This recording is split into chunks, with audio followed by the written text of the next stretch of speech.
നമസ്കാരം. ദേശീയം സർവ്വദേശീയത്തിലേക്ക് ഏവർക്കും സ്വാഗതം.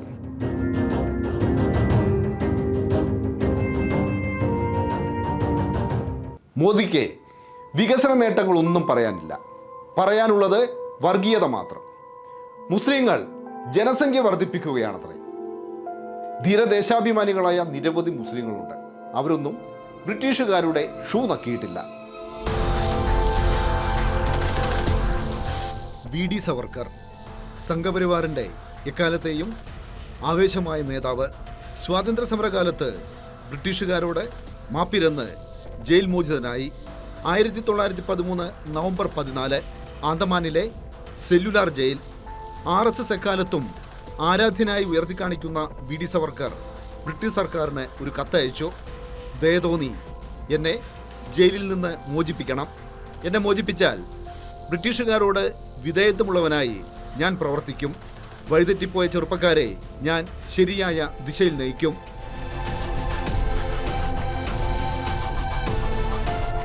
ഇനി മറ്റൊരു നേതാവിനെ പരിചയപ്പെടാം. അസീമുള്ള ഖാൻ, മറാത്ത പേഷ്വ നാനാ സാഹേബിൻ്റെ പ്രധാനമന്ത്രി. 1857 ഒന്നാം സ്വാതന്ത്ര്യ സമരത്തിൽ ബ്രിട്ടീഷുകാർക്കെതിരെ ധീരമായ പോരാട്ടം നയിച്ചു. പ്രക്ഷോഭങ്ങളും ചെറുത്തുനിൽപ്പുകളും അസീമുള്ള ഖാനെ തളർത്തി. രോഗപീഠകൾക്ക് കീഴടങ്ങി അന്തരിച്ചു. അസീമുള്ള ഖാനെ എല്ലാവരും ഓർക്കണം, പ്രത്യേകിച്ച് സംഘപരിവാറുകാർ. കാരണം ഭാരത് മാതാ കി ജയ് എന്ന മുദ്രാവാക്യത്തിന്റെ സൃഷ്ടാവ് അസീമുള്ള ഖാനാണ്.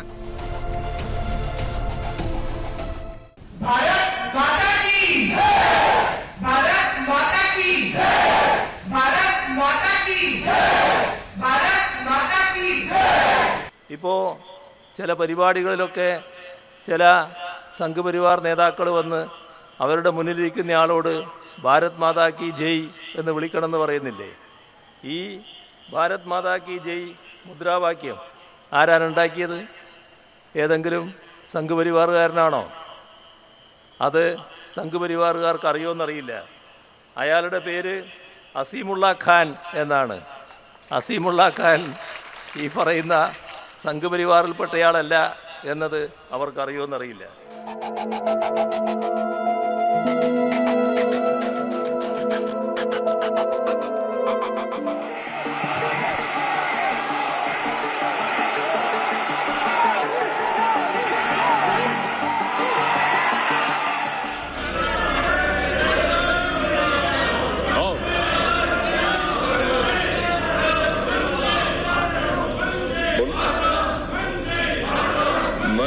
असदुद्दीन ओवैसी,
और पहले जब उनकी सरकार थी उन्होंने कहा था कि देश की संपत्ति पर पहला अधिकार मुसलमानों का है.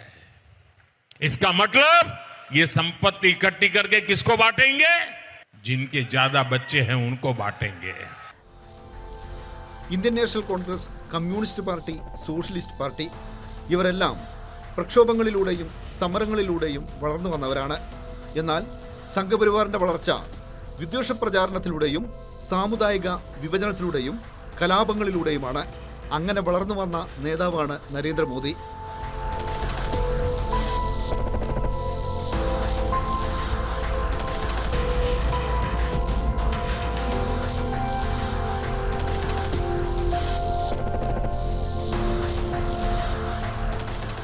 പ്രതിസന്ധി ഘട്ടങ്ങളിലെല്ലാം മോദി